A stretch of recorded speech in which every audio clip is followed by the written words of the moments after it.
Hello, folks. So I want to show you some things. It was raining today, so I kind of gave up any shooting, but I want to put out a video anyway. I have three cameras, all right, and I'm trying to decide what type of focal length I want for wide field of view. So I have the Z6 III recording me now, or with Ecamm Live Pro, okay? But I'm using three cameras to test things out. The reason why is the R6 II with mechanical shutter only. All right. And I'll tell you why I'm gone to mechanical shutter on everything is because this is 16 millimeters. It's f2.8, but it's a full frame. I have a Sony ZVE1 that was using an APS-C 16 millimeter, which is a 24 millimeter equivalent. So that gave me another focal length that I'm testing out. I have the 28 millimeter. Okay. I've tried the 20 millimeter also on the ZVE1, but I figured that 16 is pretty unusual because it really gives you a wide field of view. Everything is small, but for landscapes or going inside, that's an excellent lens. Okay. Uh, it's a tiny lens. It's small and compact, and it has a lens hood on it. Okay. So I can take it outside and stuff. With the SL2S, I have the 35 millimeter. Less menus. You just do your white balance, your what aperture mode you want. You can set it on auto ISO, aperture price, whatever. But I placed all cameras on mechanical shutter. Why?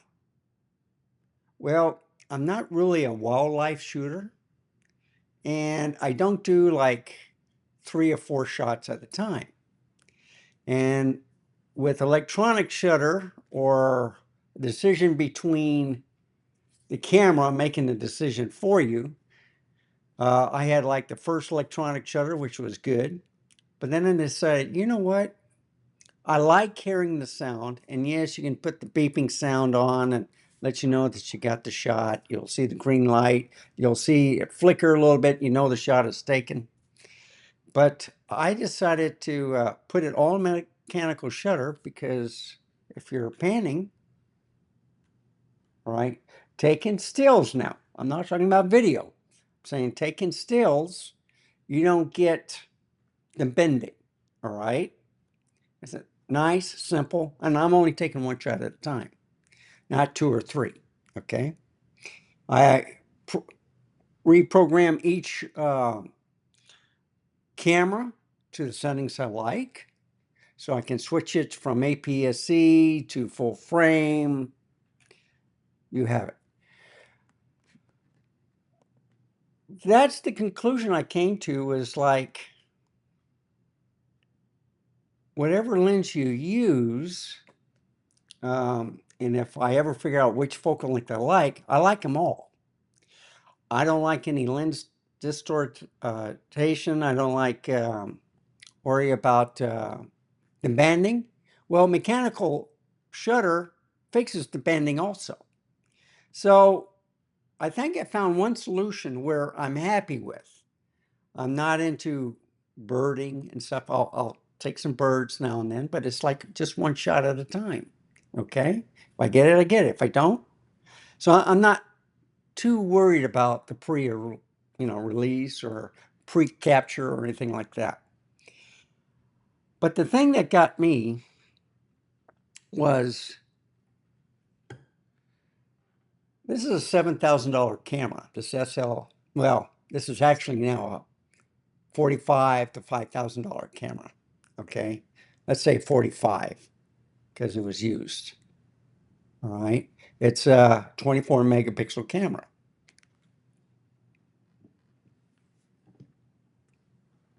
This was 25 when I got it. It's now 2000. Okay, so if you add the lens, It'll catch up. It won't even catch up to this one right here. Okay. And this has more features, inside the camera. Um, it's much cheaper, the lenses and stuff. But then you get into your point and shoots. And why is it that everybody likes, let's say, the DLX8, the Q series? I got a Q3 right here, and the I don't know, Fuji 6, okay, 106. Fuji, you still have to change the lenses.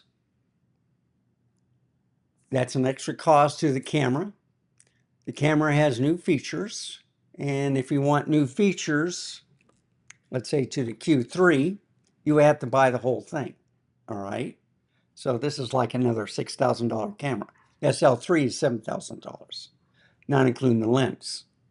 So a lens is included with this, and it does macro. But what I've also noticed with the Q3, besides it's still a full frame, 60 megapixel camera does macro, and then it can also go from 28 to 35 to 50 to 75 and 90 millimeter focal length. Yes, you get less megapixels, but when you crop, box gets smaller and smaller on the target. So is it easier to have one camera in a small bag with batteries to walk around with, carry it everywhere with you? You can simple, small, built well, or would you have a system where you want different lenses that takes up more space, more weight, more lenses to carry with? And I was looking at, well, this is what this video is about. This video about what I project is it's easier just to have one camera.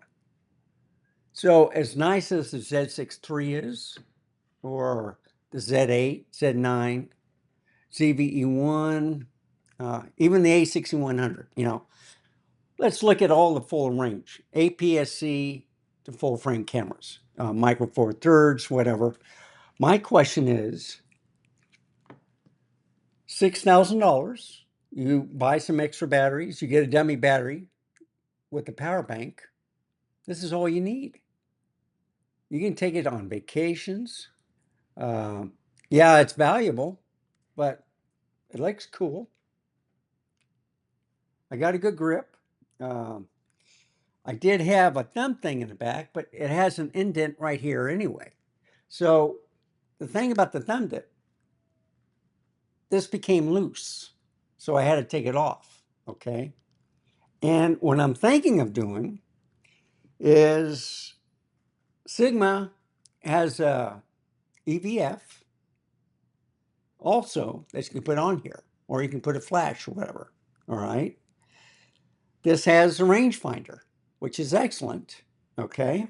So I like this much better than, let's say, the ZVE1, all right? It's more expensive, but I don't have to change lenses. I can just change the focal length. So to give you a prime example, I know this is going on a little bit too long. So part 2 is I'm going to show you a slideshow, what the Q3 does compared to the R6 II and the SL2S, all right? So a 60 megapixel camera that if you change it to different focal lengths, it gets smaller and smaller to like, I think finally 18 megapixels, all right, at 90. That's still pretty good. One camera, one small bag, and you just take it with you. That's all you need. So the question I have for you is, does this make sense? I mean, let me know, because you could still spend $6,000 or whatever on different cameras with different lenses the primes and stuff. The 1.2s are excellent. That's great. But it depends on what you're going to use the camera for. Family outings, that special shot. This can do 8K video for only like 29 minutes, maybe even less. But there's a 29-minute limit on this. But the thing is, I'm happier with this than versus the camera systems I have. Okay? And I got a lot of cameras. I enjoy them all. There's purposes for them. But I'm gravitating to the Q3. So my question is, do you mind carrying equipment with you? I know some photographers do photo shoots. They do wildlife. They need the longer reach. I understand all that. But in my case, like for street photography, holidays if you're in Europe, vacations if you're in the US, all I need is this. So anyway, let me know what you think down in the comments below. Thank you for watching. I just want to give my input on my experience with different cameras. I came to the conclusion, if I can do a built-in lens that can do macro, do different focal lengths, doesn't take up much space, and the camera bag doesn't weigh more than, what, 6 pounds? And that's including a dummy battery, couple of other things, okay? Extra batteries and stuff. This is all I need. I don't need to carry a whole bunch of lenses with me. And yes, some lenses bring in more light and they're, faster, okay? I can understand all that. But for my needs, that's all I need. One camera. Maybe a backup, like a point and shoot. Another point and shoot, like the ZV-1 Mark II, or the RX-100, Mark V, or a Mark VII. That's where I think I'm more interested in. So, but I do like the full frame compared to a 1-inch sensor. So let me know what you think, and I'll leave it there. Goodbye, folks. Have a wonderful day. Now, I'll see you later.